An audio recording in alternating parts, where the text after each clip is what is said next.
process. Let me do this for you. 2, no multitasking, no reading comments, no listening and looking to other things at the same time. Just watch the video. 3, no skipping around the video, just sit and watch it from beginning to end. And 4, let's get tired. I'm gonna be reading something boring. That's the point of this. Let's do it. How mechanical rubber goods are made. While the manufacture of rubber goods is in no sense a secret industry, the majority of buyers and users of such goods have never stepped inside of a rubber mill, and many have very crude ideas as to how the goods are made up. In ordinary garden hose, a strip of rubber 50 feet in length, which is laid on a long sink-covered table, and its edges drawn together over a hose bowl, the cover which is of what is called friction, that is cloth with rubber forced through its meshes, comes to the hose maker in strips cut on the bias, which are wound around the outside of the tube and adhere tightly to it. The hose bowl is then put in something like a 50-foot lathe, and while the bowl revolves slowly, it is tightly wrapped with strips of cloth in order that it may not get out of shape while undergoing the process of vulcanizing. When a number of these hose bowls have been covered in this way, they are laid in a pan set on trucks and then run into a long boiler, shut in, and live steam is turned on. When the goods are cured, steam is blown off, the vulcanizer opened, and the cloths are removed. The hose is then slipped off the bowl by forcing air from a compressor between the rubber and the hose bowl. This, of course, is what is known as hose that has a seam in it. For seamless hose, the tube is made in a tubing machine and slipped upon the hose bowl by reversing the process that is used in removing hose by air compression. In other words, a knot is tied in one end of the 50-foot tube, and the other end is placed against the hose bowl, and being carefully inflated with air, it is slipped on without the least trouble. For various kinds of hose, the processes vary, and there are machines for winding with wire and intricate processes for the heavy grades of suction hose, etc. For steam hose, brewers, and acid hose, special resisting compounds are used that as a rule are the secrets of the various manufacturers. Cotton hose is woven through machines expressly designed for that purpose, and afterward has a half-cured rubber tube drawn through it. One end is then securely stopped up, and the other end forced on a cone through which steam is introduced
has been forced is a long steel rod with a handle on one hand, like an auger handle, which, being introduced under the edge and twisted, allows the air to enter with it and releases it from the mold. Packing. Sheet packing is oftentimes made in a press, like corrugated matting. The varieties, however, known as gum core, have to go through a different process. Usually a core is squirted through a tube machine, and the outside covering of jute or cotton, or whatever the fabric may be, is put on by a braider, or is wrapped about it somewhat after the manner of the old-fashioned cloth-wrapped tubing.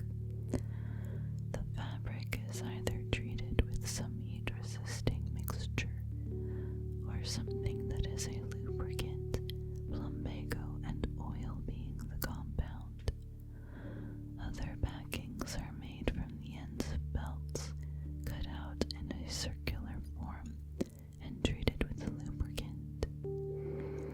There are scores of styles that make special claims for excellences that are made in a variety of ways, but as a rule the general system as outlined above is followed. Jar rings.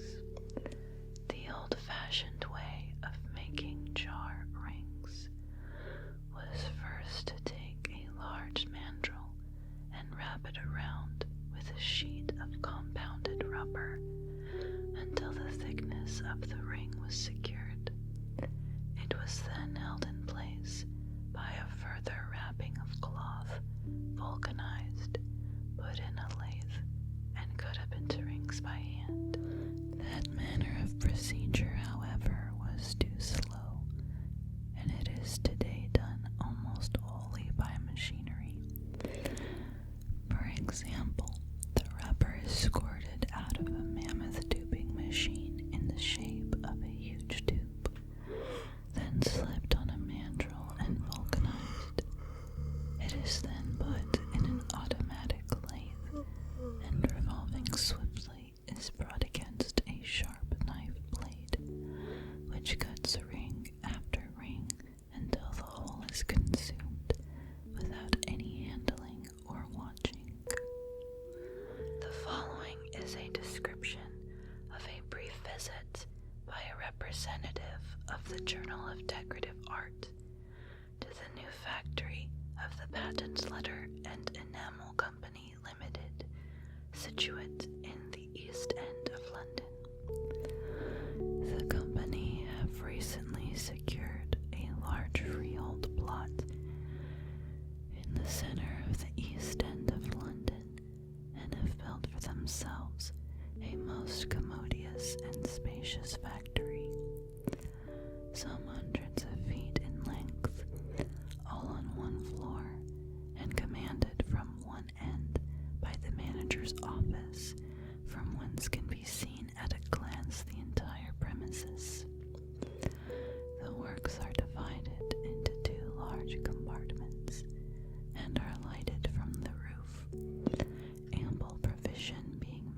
the stamping and molding is done in the one swift, sharp operation. The process of making an enameled letter has 4 stages: stamping, enameling, firing, and filing. There are other and subsequent processes for elaborating, but those named are of the essence of the transaction. Stamping. The stamping is done by means of presses and is a very rapid and complete operation. The operator takes a piece of the sheet copper, places it on the press, the lever descends, there is a sharp crunching, bursting sound, and in a time shorter than it has taken to describe, the letter is made sharp and perfect in every way. Enameling. The letters are now taken charge of by a girl who lays them out on a wire tray, the hollow side up, and paints them over with a thin mordant. While they are in this position, and before the mordant dries, they are taken on the gridiron-like tray to a kind of large box, which is full of the powdered enamel, and holding the tray in her left hand, the girl takes a fine sieve full of the powder and dusts it all over the letter, all superfluous powder falling through the open wirework and into the bin again, so that there is absolutely no waste. Firing. The letters are now taken and placed carefully on thin iron discs or plates on the bench, where they remain until they are fired. It will be remembered that we said at the outset that the factory was divided into 2 large compartments, and it is into the second of these that we now go. Here are arranged the series of furnaces which convert the copper and superincumbent enamel into one common body, fuse the one into the other. An unwary step soon warns us that we are too near the furnace unless we want to run the risk of a premature cremation. And in the interests of the readers of this journal, we step back to a respectful and proper distance and watch the operations from afar.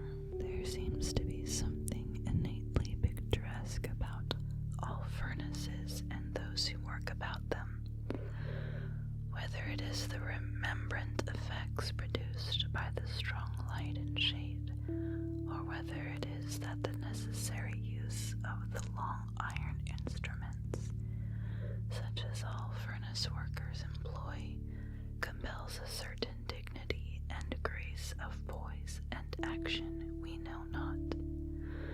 But certain it is that the grace is there in a marked degree, and as we watched the men take their long-handled iron tongs and place in or lift out the plates of hot metal, we could not fail to be impressed with the charm of the physical action they displayed.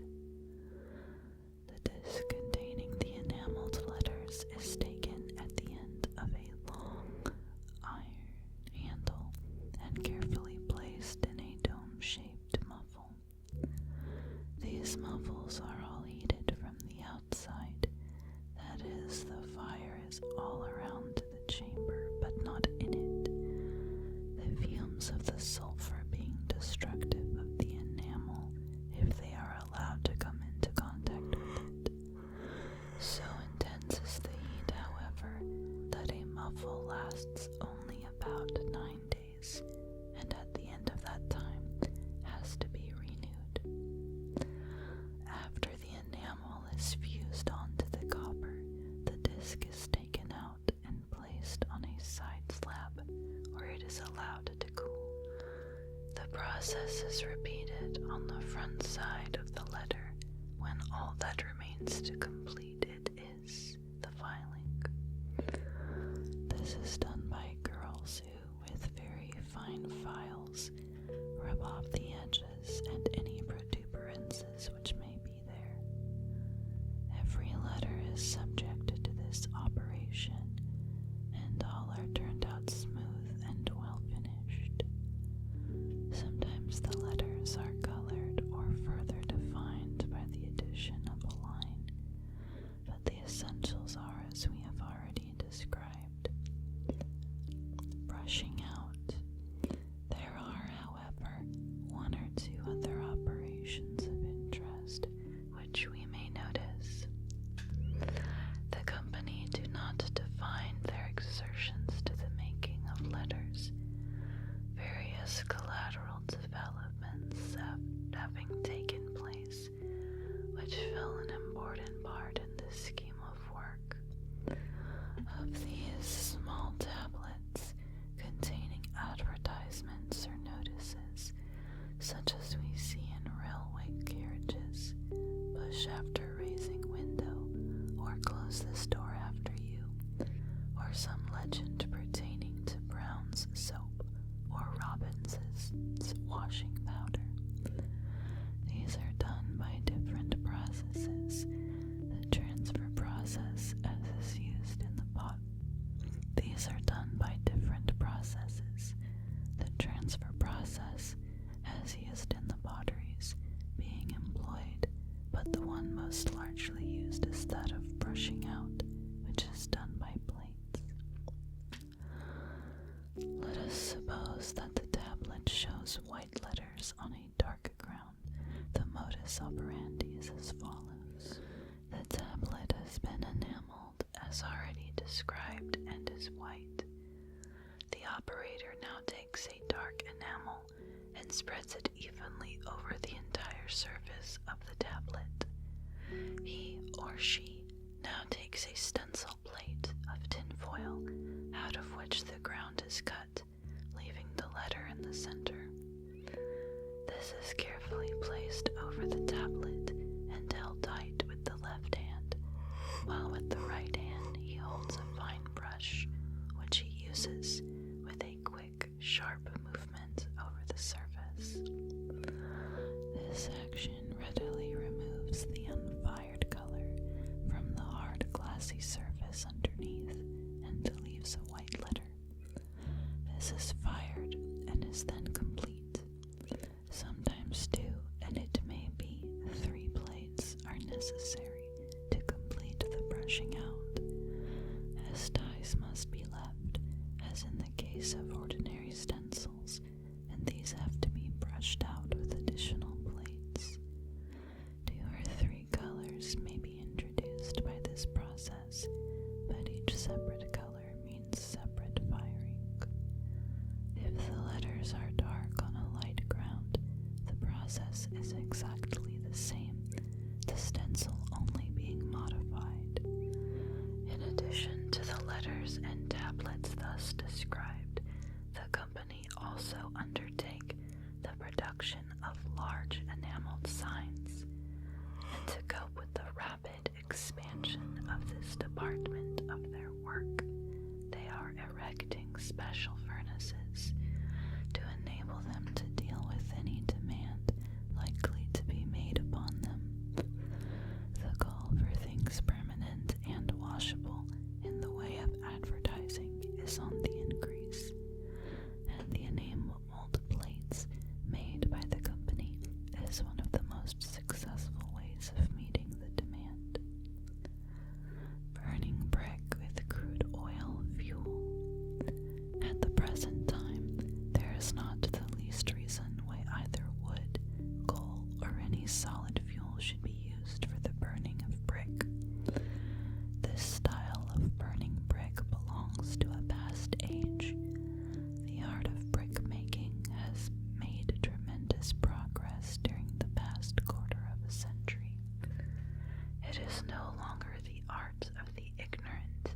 Brains, capital, experience, science, wide and general knowledge must in these days be the property of the successful brick manufacturer. There are some such progressive brick manufacturers in Chicago who use neither coal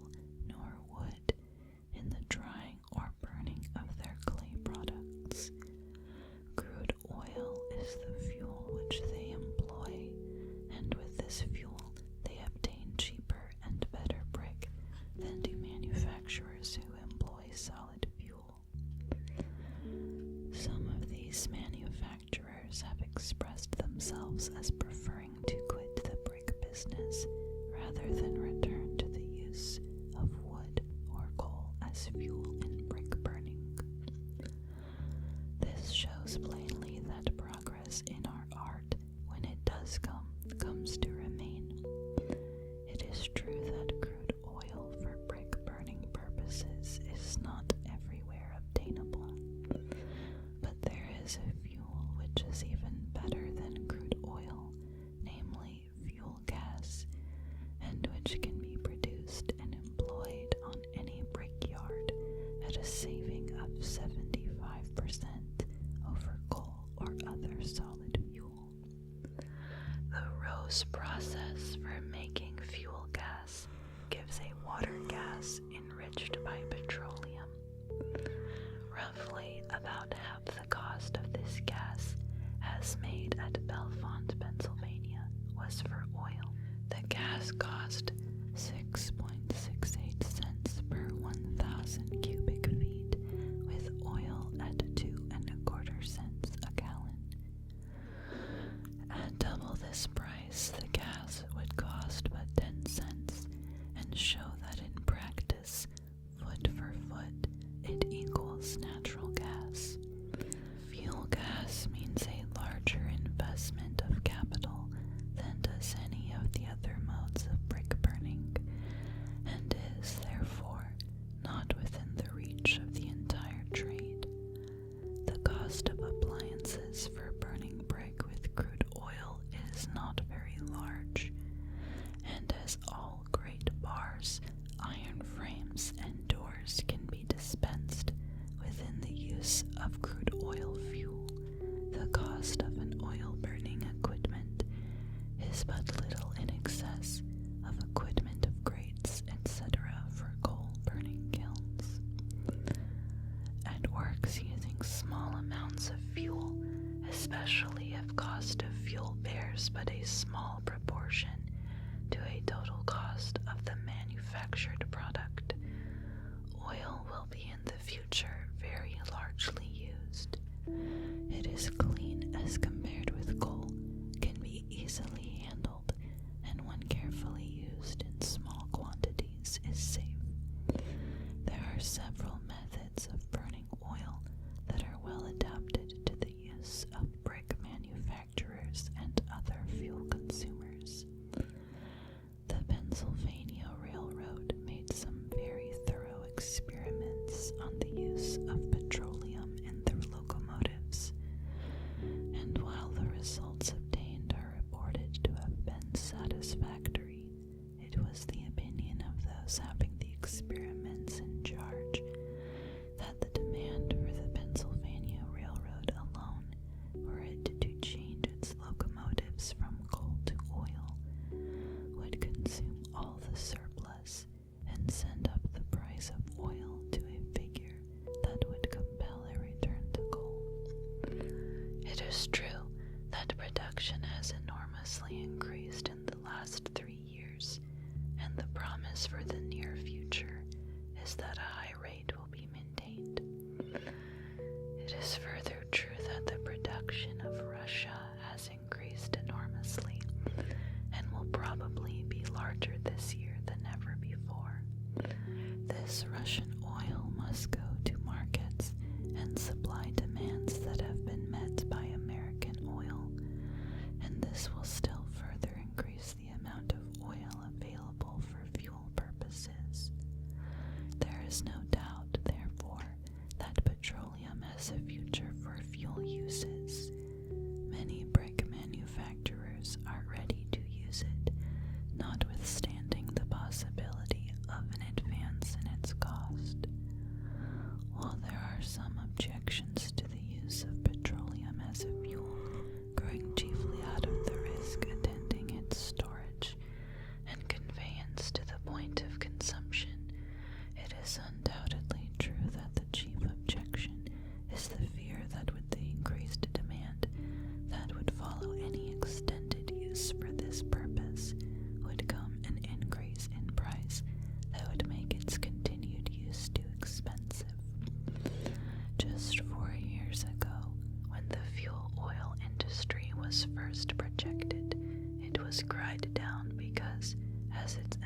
authorities claimed there was not enough oil fuel to be obtained in America to supply the New York City factories alone, to say nothing of other territory, and because of the high prices for oil that were sure to follow its substitution for coal fuel.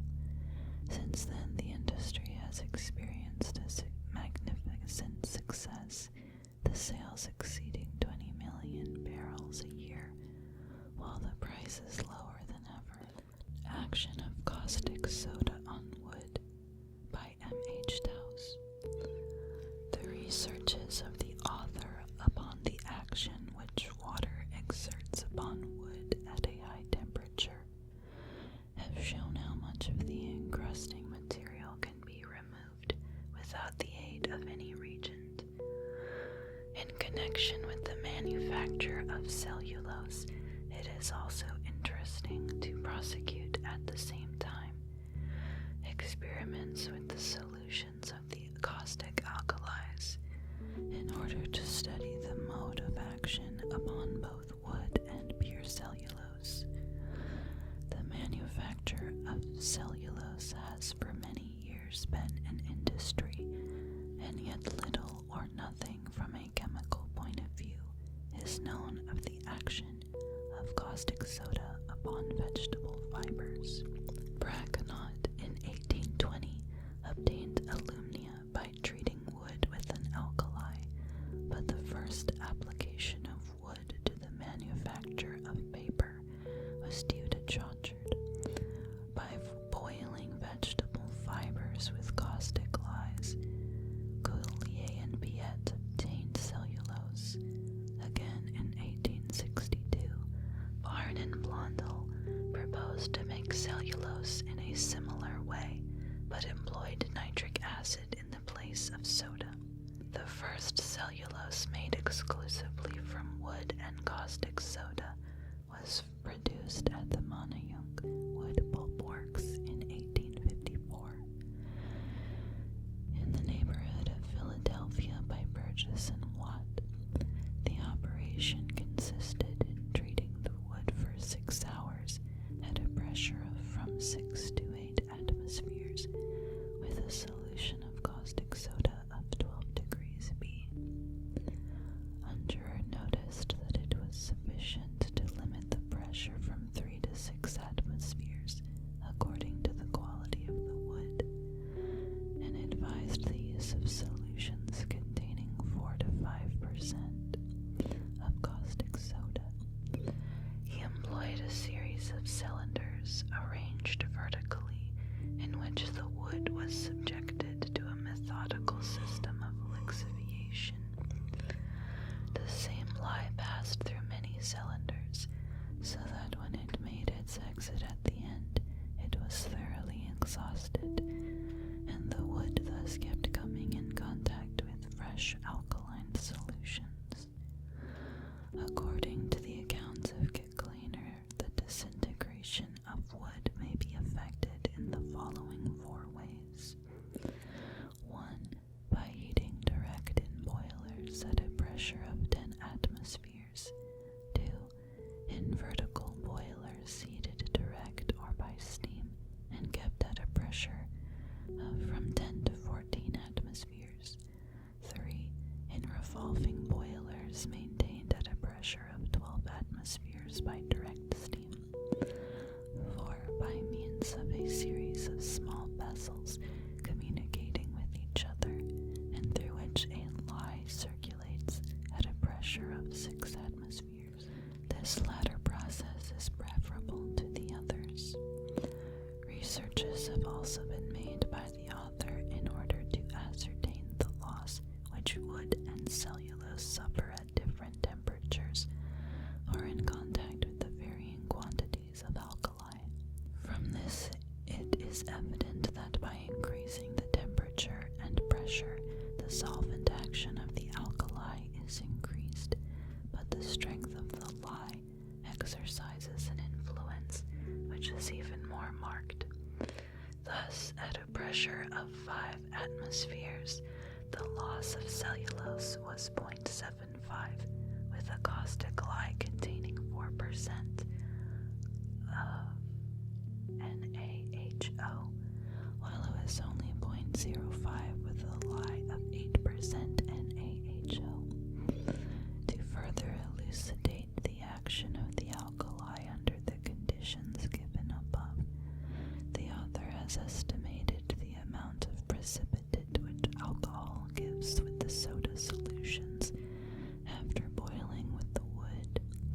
The estimation of the precipitate produced in the soda solutions employed in the experiments cited above gives this.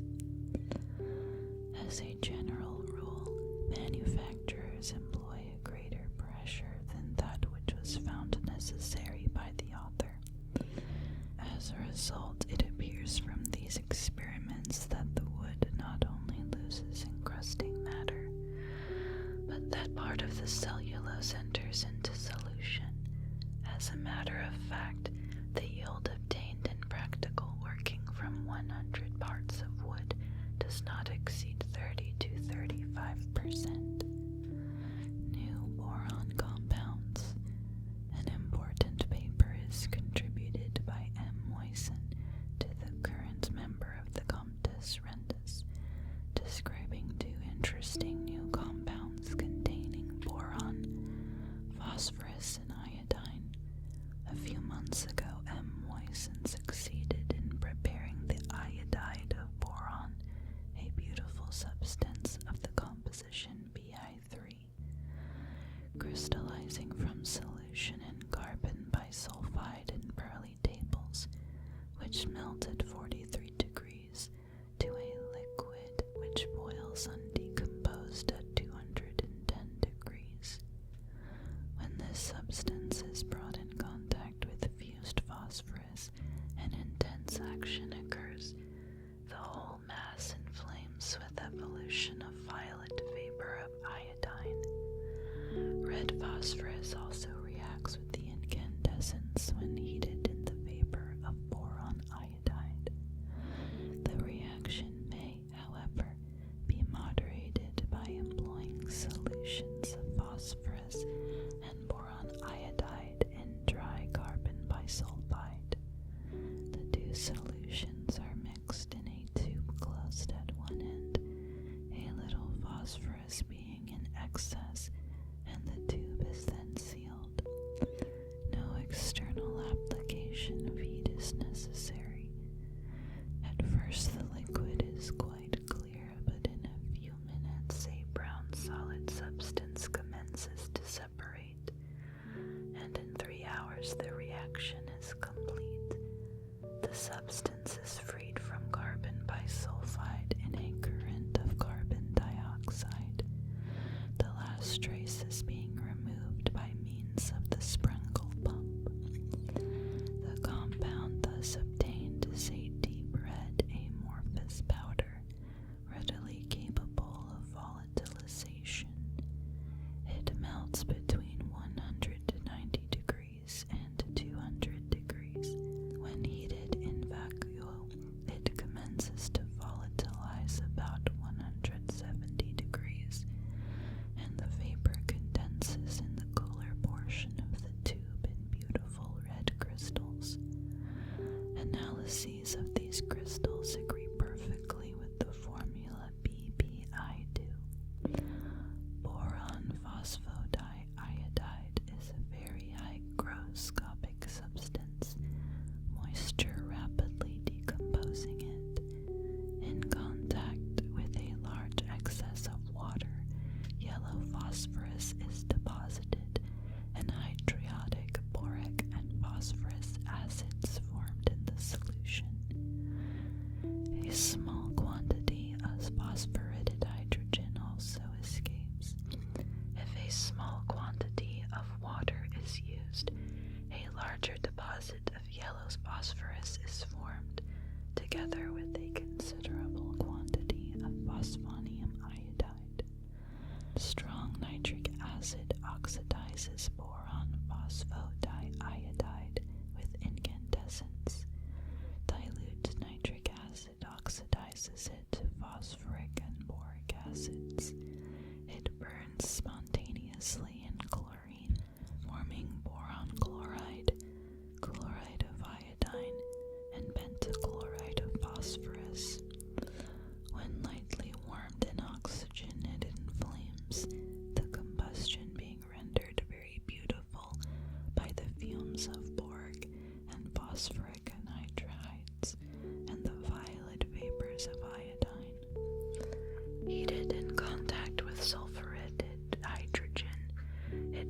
forms sulfides of boron and phosphorus and hydriodic acid without liberation of iodine.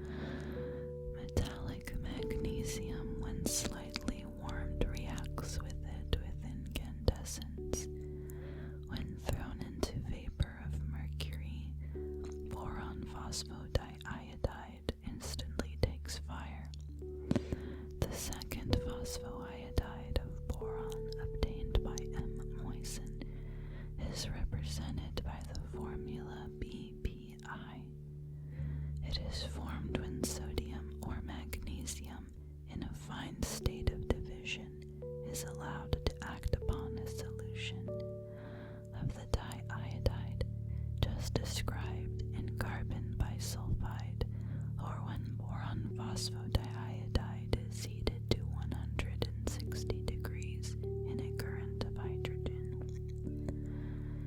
It is obtained in the form of a bright red powder, somewhat hygroscopic. It volatilizes in vacuo without fusion at a temperature about 210 degrees, and the vapor condenses in the cooler portion of the tube in beautiful orange-colored crystals. When heated to low redness, it decomposes into free iodine and phosphide of boron, BP. Nitric acid reacts energetically with it, but without incandescence, and a certain amount of iodine is liberated. Sulfuric acid decomposes it upon warming without formation of sulfurous, and boric acids and free iodine by the continued action of dry hydrogen upon the heated compound.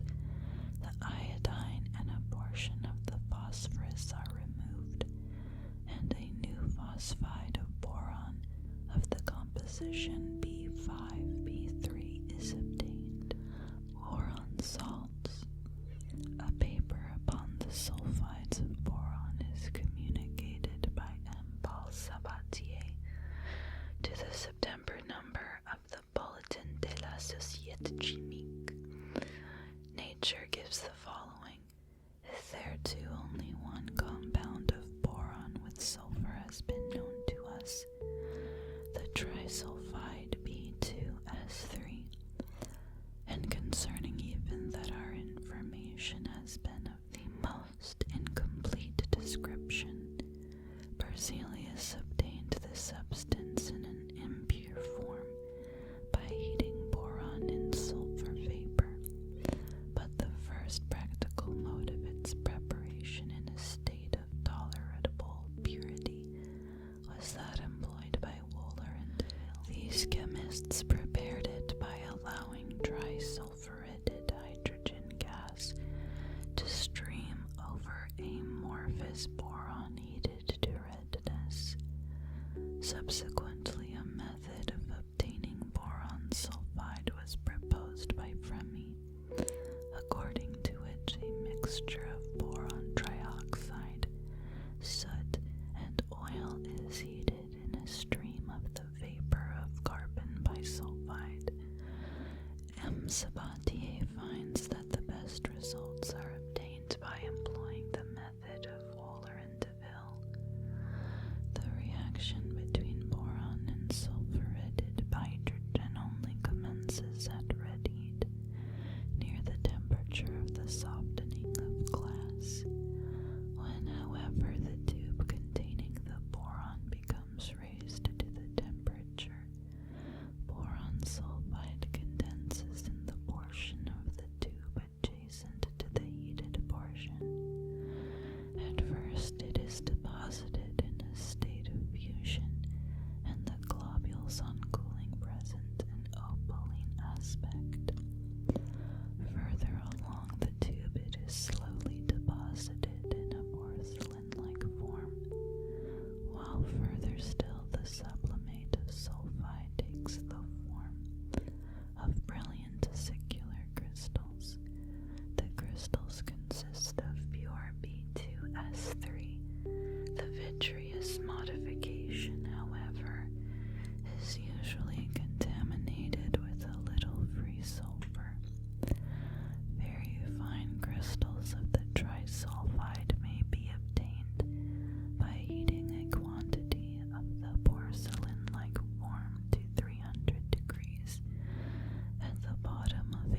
metals are violently decomposed by water, yielding a clear solution of boric acid, sulfuretted hydrogen being evolved. On examining the porcelain boat in which the boron had been placed, a non-volatile black substance is found, which appears to consist of a lower sulfide of the composition B4S. The same substance is obtained when the trisulfide is heated in a current of hydrogen.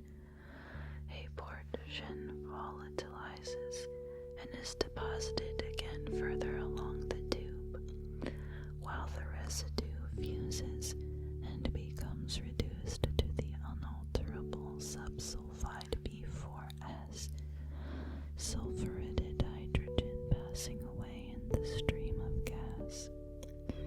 Two selenides of boron, B2SE3 and B4SE, corresponding to the above described sulfides, have also been prepared by M. Sabatier by heating amorphous boron in a stream of hydrogen selenide, H2SE. The triselenide is less volatile than the trisulfide and is pale green in color. It is energetically decomposed by water, with formation of boric acid and liberation of hydrogen selenide. The liquid rapidly deposits free selenium, owing to the oxidation of the hydrogen selenide retained in solution. Light appears to decompose the triselenide into free selenium and the subselenide B4SE. Silicon selenide, SiSe3, has likewise been obtained by M. Sabatier by heating crystalline silicon to redness in a current of hydrogen selenide. It presents the appearance of a fused hard metallic mass incapable of volatilization. Water reacts most vigorously with it, producing silicic acid and liberating hydrogen selenide. Potash decomposes it with formation of a clear solution, the silica being liberated in a form in which it is readily dissolved by alkalis. Silicon selenide emits a very irritating odor due to the hydrogen selenide, which is formed by its reaction with the moisture of the atmosphere. When heated to redness in the air, it becomes converted into silicon dioxide and free selenium. Natural sulfide of gold. The existence of gold in the form of a natural sulfide in conjunction with pyrites has often been advanced theoretically as a possible occurrence. During my investigations on the ore of the Deep Creek mines, I have found in them what I believe to be gold existing as a natural sulfide. The description of this ore will no doubt be of interest to your readers. The lode is a large irregular one of pure arsenical pyrites existing in a felsite dike near the sea coast. Surrounding it on all sides are micaceous schists, and in the neighborhood is a large hill of granite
the same